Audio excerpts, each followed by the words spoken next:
Bonjour à tous les amis, très heureux de vous retrouver aujourd'hui. On va parler de la rumeur qui est sortie ce midi sur Foot Mercato, le Real qui cible deux joueurs, Nkunku et Isaac. On va faire un point évidemment sur la situation du Real Madrid. Est-ce qu'on est en plein blocage alors que le Real avait pour but de faire cette opération de dégraissage? On va faire donc un point sur cette situation. Et puis je vais donner mon avis sur les deux joueurs ciblés par le Real. Et en toute fin de vidéo, je vous dirai lequel des deux je préfère pour le Real Madrid 2022-2023. Alors prenez un café, prenez un thé, installez-vous bien et c'est parti pour cette nouvelle vidéo.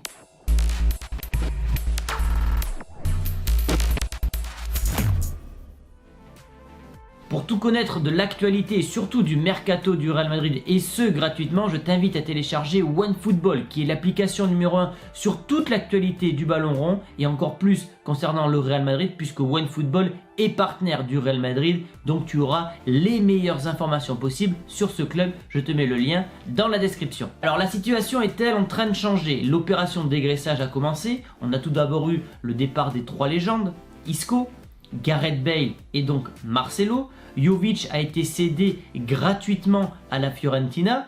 Le Real est en train de bosser sur le dossier Mariano. Quid du Dominicain? Va-t-il rester une année de plus? Va-t-il être encore une fois le boulet de cette équipe ou va-t-il enfin quitter le navire? On parle peut-être d'un départ à Retafe, croisons les doigts. Et ce qui nous amène au dossier Asensio.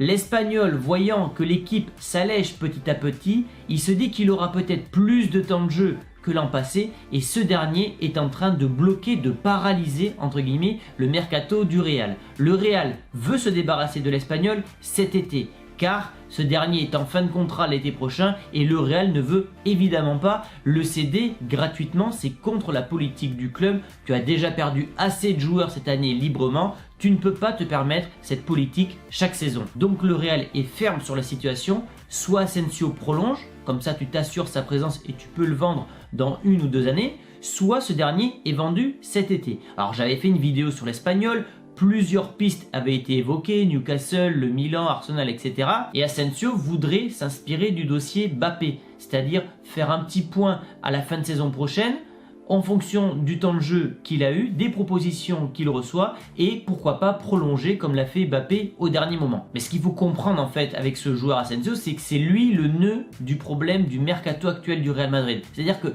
s'il n'y a pas de départ d'Asensio, les Gnabry, les Dybala, bref toutes les rumeurs que vous voyez, ces joueurs ne viendront pas au Real Madrid tant que l'Espagnol ne sera pas vendu. Et puis pour les fans du club, Vinicius n'aura pas le numéro 11 d'Asensio si l'Espagnol venait à continuer au club. Ça nous amène à la première piste qui est Nkunku. Nkunku qui sort d'une saison monumentale, un joueur qui est tellement sous-estimé et qui pourtant sur le papier, j'ai les stats, a fait une saison totalement pleine.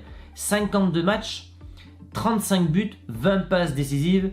Peu de joueurs peuvent se vanter d'avoir de telles statistiques. Je crois que seul Mbappé a fait mieux l'an passé. Et depuis son arrivée en Bundesliga où il avait été acheté par Leipzig au PSG pour la modique somme de 12 millions d'euros, il en est à 94 matchs en Bundesliga, 31 buts, 37 passes décisives. C'est un joueur qui est impliqué dans quasiment tous les matchs avec le Leipzig. C'est une machine à scorer. Mais au-delà de ses statistiques et de son intégration à la Bundesliga qui sont une véritable réussite, c'est surtout son profil qui rappelle dans une moindre mesure et avec beaucoup de guillemets celui de Karim Benzema, cette espèce d'attaquant meneur, de mi-neuf, mi-meneur de jeu, un joueur qui est capable de faire jouer tous ses coéquipiers et qui en plus de ça est excellent dans la finition. Alors il n'a pas le même physique que Karim Benzema puisque ce dernier est assez petit, il mesure je crois 1m74 ou 1m75 donc il n'aurait pas les qualités aériennes qu'a Karim Benzema aujourd'hui, mais dans sa gestuelle, dans sa vision du jeu, dans sa façon de se retourner et de faire jouer ses coéquipiers,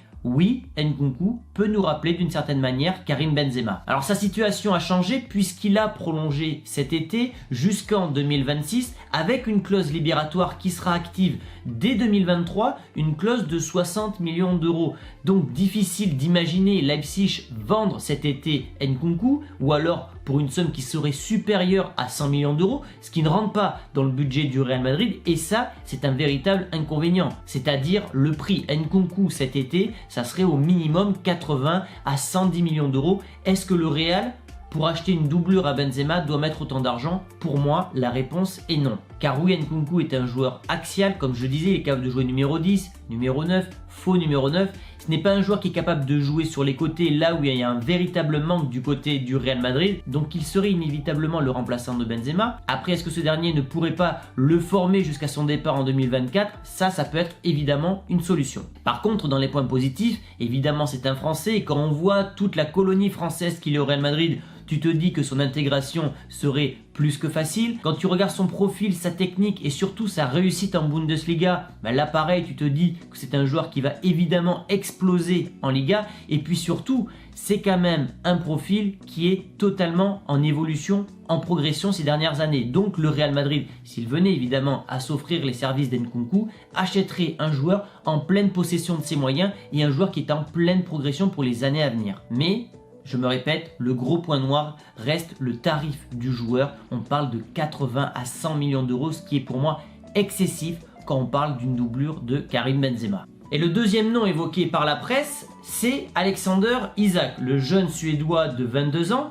qui joue à la Real Sociedad. Et là, pour le coup, rien que physiquement, c'est un profil qui est totalement différent de celui d'Nkunku. C'est un joueur qui est très bon dans le jeu aérien, qui joue très bien dos au but, puisqu'il mesure 1m92, contrairement à Nkunku, qui est plus un joueur de transition, un espèce de meneur de jeu buteur, qui lui mesure 1m75. Le Suédois plaît énormément aux dirigeants du Real Madrid, parce que c'est un joueur qui connaît le championnat par cœur. Alors cette saison, il en est à 10 buts, 8 passes décisives, mais la saison d'avant, il a quand même terminé à 17 buts en 34 journées avec la Real Sociedad. Ce sont des statistiques énormes pour un joueur de ce standing-là. C'est un joueur qui est ciblé par plusieurs grands clubs européens. C'est l'émergence des nouveaux talents suédois. Il est notamment ciblé par le Barça. Le Barça qui supervise ce joueur pour les mêmes raisons que le Real Madrid, c'est-à-dire aller chercher un joueur qui connaît le championnat par cœur, qui a un profil atypique et qui ne coûte pas si cher que ça, puisque oui, Alexander Isak est évalué à 30 millions d'euros. On est déjà sur un tarif beaucoup plus acceptable, que ce soit pour le Real, mais également pour le Barça. Est-ce que le Real est dans la précipitation au point de dépenser 80 ou 100 millions d'euros pour un joueur tel qu'Nkunku, qui ne sera pas titulaire puisque Benzema est encore à son prime, et qui sera dans la rotation, qui préparera peut-être le futur de l'équipe? Je ne pense pas. Le Real a déjà mis 100 millions sur Tchouaméni cette année, qui lui représente le futur et va gagner du temps de jeu cette année. Je n'imagine pas le Real remettre une telle somme d'argent dans le même mercato pour une nouvelle doublure. Si d'aventure le Real devait mettre un énorme chèque pour un autre joueur, pour moi ça serait pour un attaquant droit titulaire tel que ça aurait pu être Salah, Mahrez ou un autre joueur. Concernant Isak, l'option est beaucoup plus crédible vu le tarif du joueur qui est donc de 30 millions d'euros. Mais on sait que le plan du Real Madrid, c'est de pousser Benzema jusqu'en 2024. Il va être prolongé grâce à sa clause du Ballon d'Or et d'ensuite aller chercher Haaland qui lui aura une clause libératoire avec Manchester City. Et ça m'amène sur le dernier point de cette vidéo, les autres options qu'a le Real Madrid en tant que remplaçant de Karim Benzema. L'option numéro 1 qui va être utilisée par Ancelotti si l'on en croit la presse madrilène, c'est Eden Hazard qui sort de 3 années blanches, on peut le dire comme ça, avec le Real Madrid, qui est en proie à une certaine revanche vis-à-vis déjà de lui et vis-à-vis des fans et des socios du Real Madrid. C'est un poste qui lui correspondrait très bien, cette espèce de rôle hybride où il pourrait faire la liaison entre le milieu et l'attaque, sachant qu'il n'a plus sa place côté gauche, cette place qui a été prise par Vinicius Junior. Et en tant qu'attaquant droit, il n'a jamais joué à ce poste-là, donc finalement Eden Hazard en tant que doublure de Karim Benzema, ça paraît tout à fait crédible. Tu as un autre joueur qui pourrait également remplacer Benzema, c'est Rodrigo qui a pris en masse musculaire, qui est un profil totalement différent. Il a amélioré sa finition cette année, mais qui pourrait prendre la profondeur et jouer de sa vitesse, contrairement à Eden Hazard et contrairement surtout à l'international français. Et dans un dernier cas, le Real Madrid pourrait également miser sur Latasa, qui est un profil qui ressemble à celui d'Isak, c'est-à-dire un grand profil, un joueur qui est bon dans le jeu aérien, un joueur qui est bon dans le jeu en pivot. Il mesure également 1m92 et là, pour le coup, le Real ne prendrait aucun risque financier puisque c'est un joueur qui appartient au Castilla, donc à la maison Real Madrid. Et donc, tu pourrais déjà gagner du temps avec ces 3 joueurs, avec Hazard, Rodrigo, Latasa, en attendant 2024. Et à partir de cette date, tu peux donc soit investir sur Haaland, soit aller chercher un Isak qui aura déjà 24-25 ans et qui sera peut-être à son prime à ce moment-là. Donc ces deux pistes sont très intéressantes. Ce sont deux joueurs que j'imagine très bien jouer au Real Madrid. Maintenant, est-ce que le Real doit les acheter pour ce mercato estival? Ma réponse est non. Nkunku pour des raisons financières et le Suédois parce que le Real peut gagner du temps pendant encore 1 ou 2 saisons avec des joueurs issus du Real Madrid actuellement. Les amis, donnez-moi votre avis sur cette situation. Est-ce que le Real doit recruter à tout prix Nkunku ou Isaac? Donnez-moi votre avis dans les commentaires et surtout dites-moi si le Real doit en acheter un des deux, lequel vous choisiriez tout simplement. N'hésitez pas à liker la vidéo, à vous abonner si ce n'est pas encore fait et si vous voulez un contenu complémentaire à celui que je produis sur YouTube, je vous invite à me suivre sur TikTok. Merci les amis, à bientôt, ciao.